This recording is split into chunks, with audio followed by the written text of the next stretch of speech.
Good morning, students.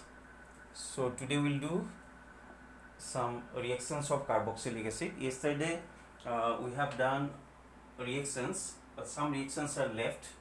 So we'll do today. Number one reaction with PCl5 or PCl3 and thionyl chloride SOCl2. Everyone will give same product, so that's why I have given togetherly. So this is one of the carboxylic acid RCOOH. When it reacts with PCl5 phosphorus pentachloride, then it produces one acid derivative which is called acid chloride.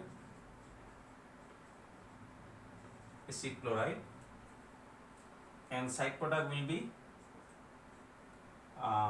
POCl3, phosphonyl chloride and HCl. Similarly, when carboxylic acid reacts with PCl3, phosphorus trichloride, then also it produces RCOCl. Nucleophilic substitution takes place, OH minus replaced by Cl minus. Side product will be different. Here you will get phosphorus acid, H3PO3. To balance it, you can put 3 here. Just you put 3, then the reaction will be balanced. Similarly, when carboxylic acid reacts with thionyl chloride, SOCl2 is called thionyl chloride, sulfur is called thionyl chloride. Then also you will get same product, acid chloride, RCOCl. Its structure is like this, RCOCl. Structure is like this. Side product will be sulfur dioxide gas and HCl gas. So this acid chloride, this is called the acid derivatives because you can prepare it from the carboxylic acid. That's why they are called acid derivatives. So all these PCl5, PCl3, SOCl2, they give similar product which is called acid chloride. Next, number 2, reaction with ammonia, NH3. This is important reaction. When carboxylic acid reacts with ammonia, then first it produces RCOONH4. Just combination takes place. Ammonium salt of carboxylic acid, one salt will be produced because as you know, carboxylic acid is acid, ammonia act as base. That's why when acid reacts with base, it produces the salt. When you heat this compound, if you heat this compound, ammonium salt of carboxylic acid, then 2 hydrogen from this and 1 oxygen from it, water molecule will release from it. After releasing water, it produces RCONH2 and water is removed from it. This compound is called amide compound. This is one of the organic compound, the compound which contains CONH2 group. CONH2 is like this, RCONH2, it is like this. So those organic compound which contain CONH2 group, they are called amide. And this is also one example of carboxylic acid derivatives, acid derivative, because you can prepare it from carboxylic acid. So if you apply heat directly here, directly you will get the amide, but without heat you will get the salt. After production of salt, when you apply heat, then it will convert to amide. Similarly, if you apply benzoic acid also, and when you react with ammonia, then also it will form ammonium salt of benzoic acid, COONH4. Here COO minus NH4 plus, and when you heat it, then it will convert to amide. 1 water molecule is released, 2 hydrogen from this, 1 oxygen from it, and it will form one amide. You will get CONH2 and whose name is benzamide. Side product will be water. So this acid chloride, acid amide, these are called acid derivatives. Now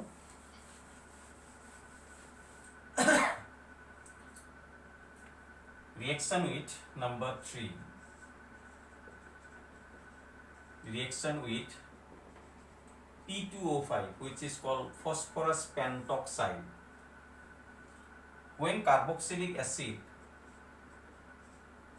if you take 2 molecules of carboxylic acid and when you heat it with phosphorus pentoxide, then it will form a compound like this, RCO whole 2O, and side product will be water. This compound is called acid anhydride. This is also one example of acid derivative. Acid chloride, acid amide, acid anhydride. These are the example of acid derivatives because you can prepare it from carboxylic acid.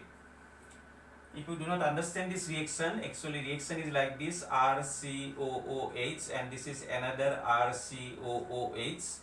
When you heat it with phosphorus pentoxide P2O5, then this OH and this hydrogen combines to form water, and the remaining part will combine like this, RCO, and this is also RCO, and this oxygen will bond it with both the carbon, and this is the structure of acid anhydride, RCO whole 2O, and this water will release like this. So when carboxylic acid is heated with phosphorus pentoxide, then it produces acid anhydride, and acid anhydride is one example of your acid derivative. Next, number 4, reaction with soda lime. Soda lime means it is the mixture of sodium hydroxide and calcium oxide. When sodium salt of carboxylic acid, RCOONA, reacts with soda lime, sodium hydroxide and calcium oxide, and when you heated it, then this part will combine to form Na2CO3, I mean sodium carbonate, and this R combines with H to produce alkane. I mean you will get the alkane, and the side product will be sodium carbonate. Since sodium hydroxide is present, so acid always produce salt, that's why I have written directly the salt.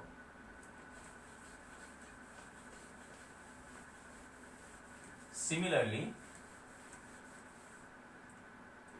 if you take this one,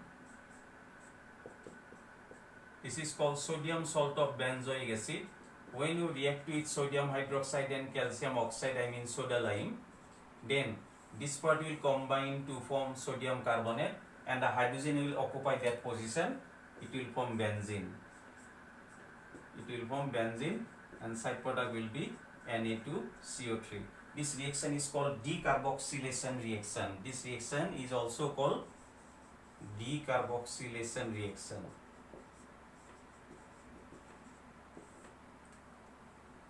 Because carbon dioxide is removed, that's why it is called decarboxylation reaction also.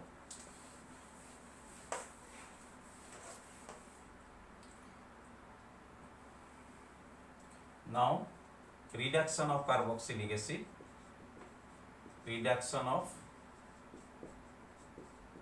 carboxylic acid. As you know, alcohol on oxidation produce carboxylic acid, and that is why when you do reduction of carboxylic acid, it will give alcohol. So this is your carboxylic acid, RCOOH. When you do reduction in presence of some reducing agent like lithium aluminium hydrate, this is one of the example of reducing agent, then this oxygen will be removed from it, and here some hydrogen will be added with the carbon. You know oxygen valency is 2, so when you remove oxygen, you have to apply 2 hydrogen with the carbon to maintain the valency, because oxygen valency is 2, hydrogen valency is 1. So that is why when you remove one oxygen, you have to apply 2 hydrogen to maintain the valency. So this oxygen will be removed and some hydrogen will be added with the carbon. Ultimately it goes to alcohol. So that is why when carboxylic acid undergo reduction, it produces alcohol. Similarly, if we take benzoic acid. If you want to do reduction in presence of lithium aluminum hydride, then this oxygen will be removed like that, and some hydrogen will be added with the carbon. Ultimately you will get CH2OH, which is said to be benzyl alcohol. So this is the reduction of carboxylic acid. Now one reaction which is called Hell-Vollard-Jelenski reaction. In short form it is called HVZ reaction. Hell-Vollard-Jelenski reaction. In short form it is called HVZ reaction. This reaction is important. So what about this reaction? This is your carboxylic acid. We consider acetic acid. When you react with chlorine in presence of red phosphorus is the catalyst. And as you know, this is your functional group carbon. From the functional group, next carbon is called alpha carbon, and the hydrogens are called alpha hydrogen. When carboxylic acid reacts with halogen in presence of red phosphorus, then alpha hydrogen will be replaced by halogen. Ultimately you will get this one. One alpha hydrogen is released from the carboxylic acid, and side product will be HCl. Similarly, if you apply again chlorine in presence of red phosphorus, then another alpha hydrogen will be removed from it. Ultimately, one by one alpha hydrogen will be removed from the compound. This is ethanoic acid or acetic acid. This is called 2-chloroethanoic acid. This is called 2,2-dichloroethanoic acid. As you know, chlorine is one example of withdrawing group, and presence of withdrawing group increases the acidity of carboxylic acid. So when you carry out the HBZ reaction, after adding chlorine, the acidity of the carboxylic acid going on increasing. So this is the characteristics property of this reaction. So in conversion, mainly this reaction is important. You have to apply this reaction in conversions to remove the alpha hydrogen.